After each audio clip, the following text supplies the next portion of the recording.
I want to talk about Matt Ryan, the new quarterback in Indy. How good is Matt Ryan? What does he bring to Indy? What does the film say? I watched all 17 games Matt Ryan played last year, and I want to start with a high note. My favorite throw Matt Ryan made in 2021, Week 7 at Miami, it was a play-action pass. He's got a man in his face. He's getting hit as he throws. He steps into it. He launches a 49-yard bomb for a touchdown to Russell Gage. That is high-level stuff. I love it. So I love this throw, and the reason I started with it is to clarify that there still is high-level football left in Matt Ryan. He just turned 37. He is past his prime. Every once in a while, he will miss a throw, and it feels like he's aging.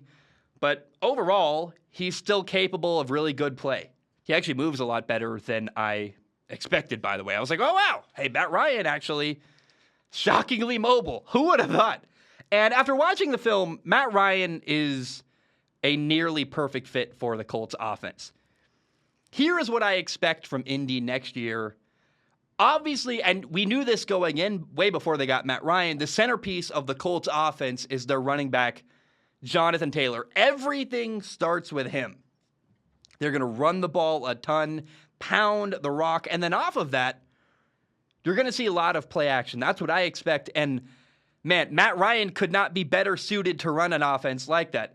To fake the run, throw the ball downfield, it could not be more perfect. Matt Ryan destroys people with play action. I am very, very excited to watch what happens. You see it over and over and over again. Honestly, the way the Colts are built feels like a better version of Atlanta last year. Matt Ryan was on a team last year that did not have a very reliable offensive line. Indy's going to have a better, more reliable offensive line. And they're going to run the ball well. I can't wait to see him hand off to Jonathan Taylor. That's going to be awesome. Yeah, let's go. Last year, Atlanta's go-to guy in one-on-one situations was Kyle Pitts. Their offense basically ran through Kyle Pitts. When they needed a big play, he was the guy. And there's a parallel in Indy to Kyle Pitts. The guy's name is Michael Pittman Jr. He is a jump ball machine. He's great in one-on-one situations. I cannot wait to see Matt Ryan throw to Michael Pittman Jr. And I really cannot say enough, by the way, the offensive line last year in Atlanta was a problem. Matt Ryan got hit a ton. He was constantly having to get rid of the ball early before he wanted to, or getting hit as he threw. And, man, it was frustrating to watch. So I just can't wait to see Matt Ryan play behind an upgraded offensive line in Indy. It's going to be awesome. Now, Matt Ryan is a fairly safe quarterback. You're not going to see him make erratic decisions and forcing throws into triple coverage. He's going to take what the defense gives him. He's got no problem throwing a 5-yard underneath route literally every single play. And there's a great example of his patience and discipline. Week 12 against Jacksonville, very first play of the game, Atlanta calls a shot play. They are looking deep, trying to take a big shot downfield. And Matt Ryan doesn't quite like what he sees downfield. There's pressure late, no problem. He takes a 5-yard throw underneath. And something I think that Colts fans are really going to like about Matt Ryan is that when things go bad around him, he's not going to create a new problem by trying to be a hero. With the Colts this fall, they're going to run the ball heavily, use a lot of play action, and you'll see a lot of short and intermediate routes. Matt Ryan lives off of throws like that. Lots of quick game, timing routes, stuff like that. One limiting factor with Indy's offense next year is that there's not a lot of depth. They've basically got 4 critical pieces. Number 1 is the offensive line. Number 2 is their running back, Jonathan Taylor. Number 3 is their quarterback, obviously Matt Ryan, distributing the football. And then number 4 is Michael Pittman Jr., the receiver, catching jump balls and beating one-on-one coverage. You need all 4 for the Colts offense to work next year. They all need to stay healthy. Offensive line, running back, quarterback, top receiver. If one of those pieces breaks, I'm going to be really worried. If Jonathan Taylor gets injured, they're really going to struggle on offense. If Michael Pittman Jr. gets injured, who's going to beat one-on-one coverage when they load the box and play man-to-man coverage?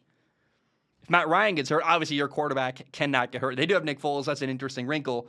Now, if I had one criticism of Matt Ryan from last year, and I don't like criticizing Matt Ryan, by the way. Like, I monumentally respect the guy.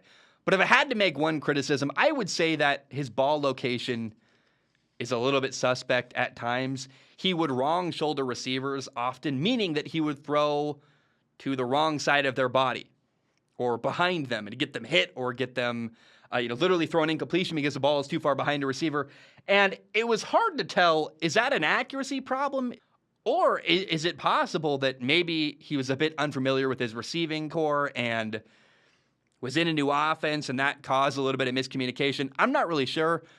But regularly you saw Matt Ryan throwing the ball to literally the wrong shoulder or behind receivers. It's hard to tell what caused that, but it was a consistent weak spot in his game last year. Also, I hate to say this, but there is a small possibility that the Colts' former quarterback, Carson Wentz, could be a better quarterback than Matt Ryan this fall. He's more physically capable, Carson Wentz is. And actually, believe it or not, for all the hate Carson Wentz gets, he had more touchdowns and fewer turnovers last year than Matt Ryan. There's a possibility here that Carson goes to Washington and plays really well, and Matt Ryan is kind of middling. Matt Ryan is going from a struggling football team to a better team. He's upgrading, going to a better team. I'm excited about that.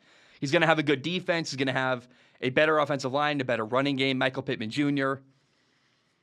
But this also isn't quite like when Matthew Stafford left Detroit, a bad football team, to go to a good team, the LA Rams. Matt Ryan is past his prime. But he also still has some good football left. He's kind of boring, and that's not bad. Carson Wentz was a bit chaotic. Meanwhile, Matt Ryan is going to be a stabilizing force in Indy.